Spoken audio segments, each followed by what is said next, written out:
السلام عليكم ورحمة الله وبركاته. ازيكم يا حبايب قلبي؟ عاملين ايه؟ يا رب تكونوا بخير وفي احسن حال. قبل اي حاجة يلا الاول نصلي على النبي في الكومنتات. اللهم صل وسلم وبارك على سيدنا محمد وعلى اله واصحابه اجمعين. النهاردة بقى كان يوم صعب جدا، كان يوم كله تحدي. المية كانت قطعت عليا في عز الشغل، لكن مفيش حاجة هتوقفني. يلا نشوف هنعمل ايه وهنكمل يومنا ازاي. المية هنا عندي كانت بتقطع بقالها اسبوع، يعني بتقطع وما بتجيش غير الساعة 10 بالليل. فالشغل بتاع البيت كله كنت بعمله بالليل. فالنهاردة الفجر كده، بعد الفجر، بعد ما صليت الفجر لقيت المية موجودة. قلت يبقى خلاص كده، ايه، المية مش هتقطع النهاردة. كنت طلعت الكيس الاكل ده بقى اللي احنا هنطبخه النهارده، هنجهز الغدا النهارده. وقلت اطلعه يفك بقى، ايه، عمال ما الميه تيجي وكده. فالميه طبعا ما جاتش يعني. انا كنت ماليه ميه هنا بقى للسلق بتاع الكوارع. مش عارفه انتوا عارفين الكوارع اللي هي رجول البهايم يعني. رجل الجاموس. هنا بقى، ايه، جبت حلة على النار، هنبدأ نجهز الغدا بقى، وبعدين نطلع نكمل بقى ننظف البلكونة والمطبخ ونشوف بقى ايه يعني، ايه اللي هيحصل. ربنا يسترها. والله العظيم المية دي جننتني. الواحد فعلا ما يقدرش يعيش من غير المية. بس طبعا احنا اقلمنا نفسنا بقى، يعني انا اقلمت نفسي ان انا اظبط دنيتي، ان ايه، ان انا اعمل شغلي بالليل قبل ما انام، عشان ما اصحاش الاقي الدنيا كلها متكركبة فوق دماغي. هنا بقى، ايه، قلت اجيب حلة، حطيتها على النار وحطيت فيها قطعة سمنة. ومسكت الكوارع دي بقى، انا كنت غسلاها اصلا قبل ما اخزنها. وجيت لما خرجتها من الفريزر غسلتها تاني كويس وكده. هنا بقى، ايه، جبت حلة حطيت فيها زبدة وقلت هشوح الكوارع. بص، هو الكوارع لها طريقتين. الطريقة اللي هي بتتغلي في شوية مية الاول 10 دقايق، وبعد كده وبعد ما بتغلي 10 دقايق كده بنشيلها من المية وبنعمل لها مية تانية بقى، بنحط فيها التوابل بتاعتها والخضار بتاعها اللي هو، ايه، المنكهات بتاعتها وكده. ودي الطريقة التانية بقى، اللي هي بنشوح الكوارع بقطعة سمنة.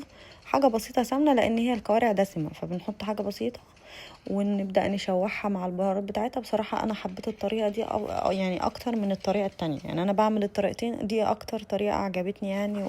وحبيتها، ما بتشميش اي ريحة زفارة خالص للكوارع، وغير طعمها بصراحة. يعني انا اصلا وانا بشوحها ريحة البهارات والخضار بصراحة طالعة مخليه البيت يعني ليه روح حلوة كده، احنا بنطبخ.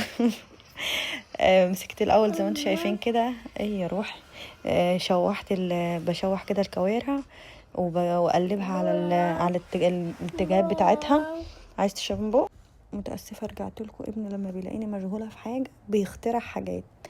المهم، بعد ما بنخليها تاخد صدمه كده في السمنه والبهارات بتاعتها. البهارات انا حاطه كمون وفلفل اسود وبهارات لحمه، مش مكتره، حاجات بسيطه. بصراحه لو عندي صحيح انا بحط صحيح في الشوربه، بس ما كانش عندي صحيح في الشوربه، يعني ان انا احطها للشوربه. فبدات احط اللي هو المطحون ده. حطيت حاجات بسيطه برضه عشان ما تغمقليش الشوربه بتاعتي. ببص لقيت الميه جت ضعيفه كده. قلت طب اما اغسل بقى الايه الطبق والمصفى والحاجات اللي كنت مستخدماها عمل ما سلقت، وغسلتهم من هنا وقطع التاني من هنا. فمش عارفه صراحه موضوع الميه ده. المهم، جبت بقى، ايه، الطماطم اللي انا قلت اما اجيب الطماطم هي كمان واقطعها قبل ما الميه تقطع اغسلها. يعني ربنا كرمني وجات لي شويه كده وقطعت، وما جاتش تاني غير بعد العصر. يعني احنا كنا كده الصبح، ما جاتليش تاني غير بعد العصر. مسكت الطماطم قطعتها، قلت عشان هضربها بقى في الخلاط وهتشوفوا هنعمل ايه في الكوارع بعد ما تستوي. طبعا احنا مش بنحب نعملها بالفتة والثوم اللي هو وطشة الثوم والكلام ده. يعني في البيت ما حدش بيحبها كده. فهنعملها بطريقة تانية حلوة دلوقتي، هتشوفوها هتعجبكم ويا رب تعجبكم وجربوها ان شاء الله العظيم هتعجبكم جدا يعني. هنا ده كنت خلاص، يعني بقى لها 10 دقايق ولا حاجة قلبتها، وقلت بقى، ايه، هد عليها عشان تستوي براحتها خالص يعني. وقلت بقى اما اطلع اشوف البلكونة هنعمل فيها ايه. البلكونة كانت عندي متبهدلة الصراحة. يعني انا ما بقى لي 4 ايام ما جيتش لمتها. فالتراب ده عشان انا على الشارع. فالدنيا مبهدلة خالص في البلكونة، يعني ما كناش بنعرف نطلع نقف فيها حتى. فقلت ادخل بقى ايه ابقى يعني اكنسها واروقها وامسحها كده عمال ما الميه تيجي. الميه في الوقت ده كانت قطعه اصلا وقاعده، فقلت ايه هاخد الجردل اللي انتوا شفتوه في الاول ده، هاخد منه شويه ميه من الجردل اللي في الحمام، وامسح بيه امشي نفسي بيه في البلكونه يعني لحد ما الميه تيجي، بدل ما افضل قاعده اوقف يعني اليوم كله على الميه. فقلت امشي نفسي لحد ما الميه تيجي وامسك البلكونه بصراحه ما كانش ينفع اجلها اكتر من كده، هي متبهدله. وقولوا لي يا جماعه، البلكونه عندي زي ما انتم شايفين كده هي مش واسعه بس طويله، والقطعه التخزين اللي انا حطاها دي مطبخ كان قديم وكنت هرميه الصراحه. فقلت الراجل تحت عندنا كده ان ينفع ان هو يقصهولي ويعملهولي على عرض البلكونه، واخزن فيه البصل والثوم والمشابك المنظفات اللي انا خايفه ان هو ابني يلعب فيها وكده، فهو عملها لي وكده. بفكر بصراحه اجيب يعني ايه زرعتين كده واحطهم على الرخامه نفسها. بس قولولي الزرع ده هيجيب لي نمل والكلام ده كله ولا ايه؟ ولو في زرع معين ما يجيبليش الحاجات دي قولولي، لان خاف برضو ان انا اجيب زرع والاقي فيها نمل، لو ابني بيخرج يقف في البلكونه ولا حاجه يتقرص منه وكده. فقولولي ايه الزرع اللي المفروض اجيبه هنا، لان بصراحه عايزه احط حاجه على الرخامه انا ما بستخدمهاش، اللي هي في القطعه اللي انتوا شايفينها دي. فبفكر اجيب عليها زرعتين وكده. انا فكرت ان انا هجيب ماما زرع عندها نعناع وكده، فقلت هجيب نعناع واحطه هنا. بس اجيب ايه تاني جنب النعناع على الرخامه اللي انتوا شفتوها دي؟ انا هنا كنت جبت قماشه مبلوله وبدات امسح الايه القطعه دي. انا بتكلم على حته الرخامه دي ان انا احط عليها زرع، يعني يكون شكل البلكونه حلو ويدي ريحه حلوه للبلكونه. يعني انه انا عندي اختي حطاه في البلكونه، بصراحه مخلي ريحه البلكونه بتاعتها ريحتها نعناع، عجبني الفكره الصراحه. فقلت ايه ان انا ايه اجيب زرعه واحطها في البلكونه وكده. فاقترحوا عليا ايه اللي انا اجيبه بس ما يجيبليش نمل ولا حاجات من دي ولا حشرات ولا حاجات من دي، لان انا بصراحه ما جربتش ازرع حاجه قبل كده. خلصت البلكونه بقى ودخلت هنا للمطبخ.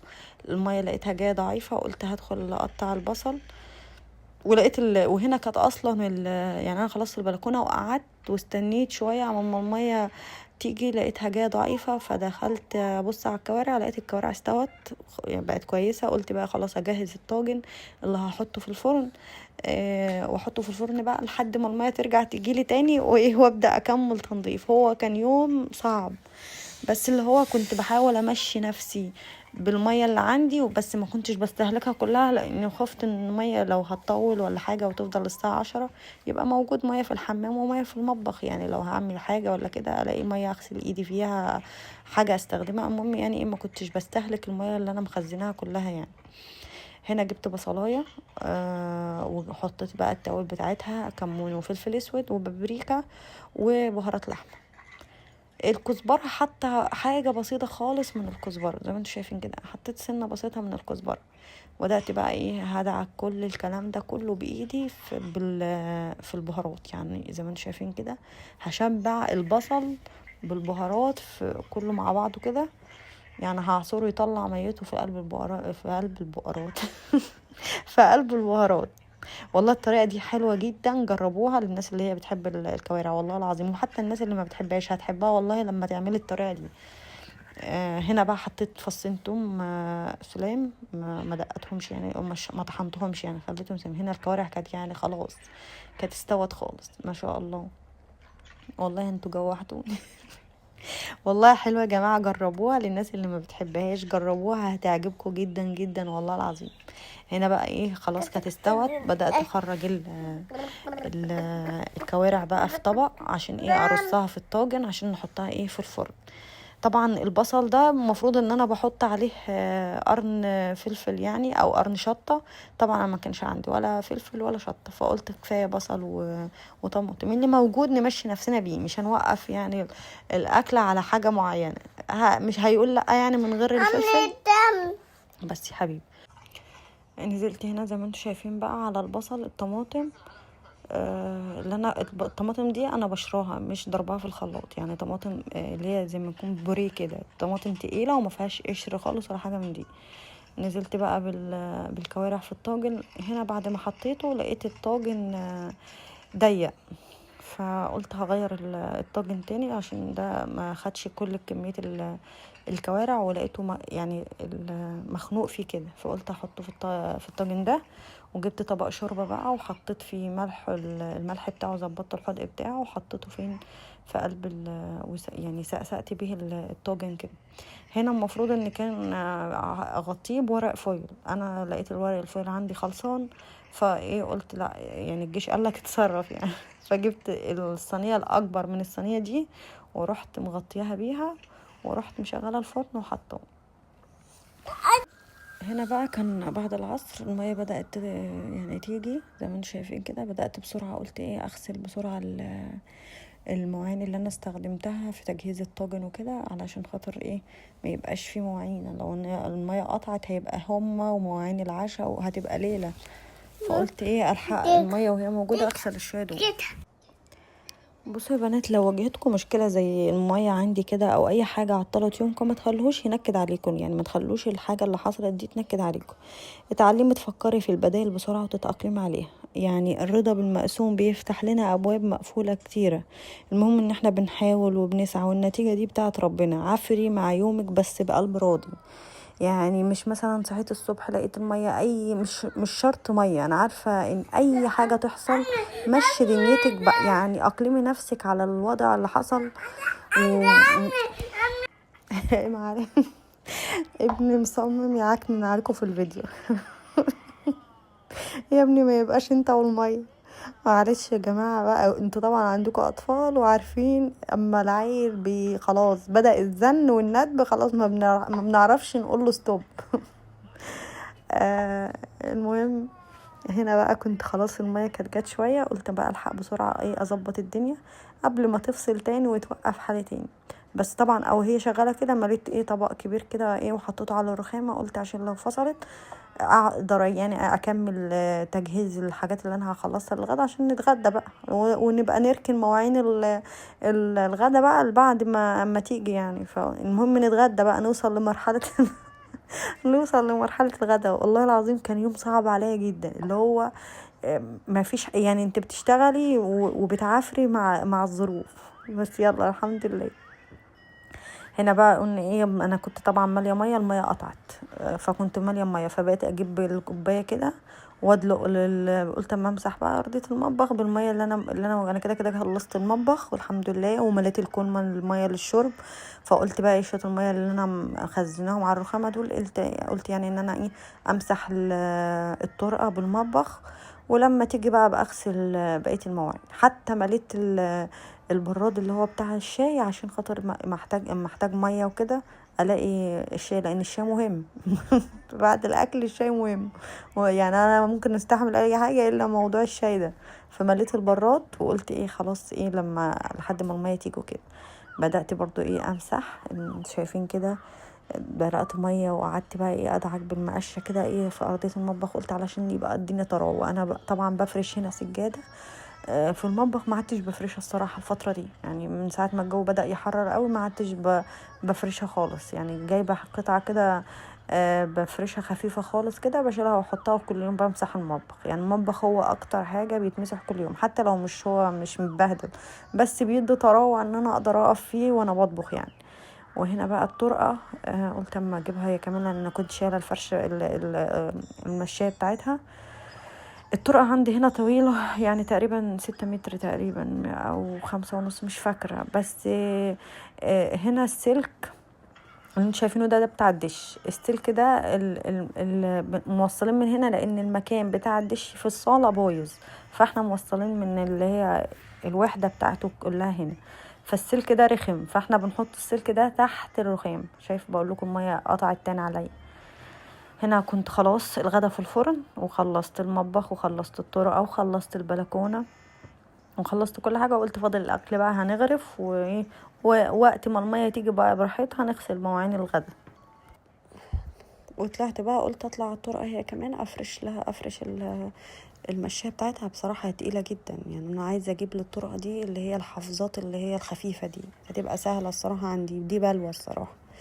وانا بفرش كده قلت ايه اما اخش برضو اعمل لهم شويه رز. يعني جات اقتراح الرز ده في اخر لحظه، كنا هم اصلا متفقين ان احنا هناكل بعيش، بس موضوع الرز ده جه في اخر اقتراح، قلت خلاص هعمل طبق واحد جنبهم لان مش كله هياكل رز يعني. فعملت طبق واحد رز جنب العيش، يعني جنب الرز والعيش والكوارع وكده. جبت بقى الحله الصغنونه دي وحطيت فيها معلقه سمنه وشويه صوت صغيرين، وبدات بقى ايه ان انا اعمل الرز والله انا غسلاه بالازازه الميه، كانت الميه اصلا في الوقت ده برضو ما كانتش لسه جت، فغسلت الرز بقى بازازه الميه. عايزه اقول لكم بقى يا جماعه حاجه قبل ما اقفل معاكم، قبل ما انهي معاكم الفيديو.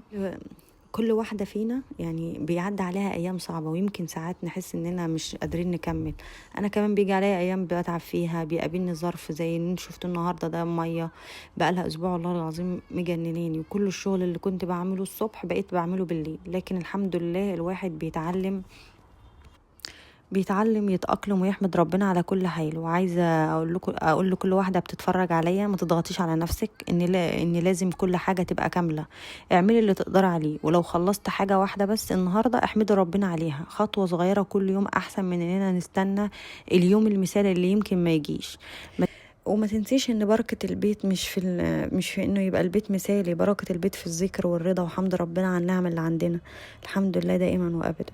لو الفيديو بقى شجعكم واداكم لو طاقة بسيطة وشجعكم تقوموا تخلصوا اللي وراكم، ادعموني باللايك والاشتراك وصلوا على النبي في التعليقات، وقولوا لي ايه اكتر حاجة عجبتكم في الفيديو، وايه اكتر تحدي قابلتوه الاسبوع ده.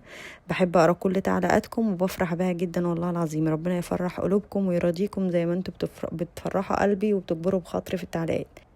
وده كان غدانا النهارده يا جماعه. طبعا غرفت في الطبق ده، وبعد ما كنت هغرف اكمل غرف يعني، فقلت لا احنا هناكل من الصينيه علشان ما يبقاش في مواعين. فاللي هو كده حلو قوي. يا رب يديمها نعمه علينا يا رب، ويحفظها من الزوال، ويملى بيوتكم كلها خير وبركه يا رب، ويحقق لكم كل اللي نفسكم فيه. اشوفكم في فيديو جديد ان شاء الله، وروتين جديد في رعايه الله. مع السلامه.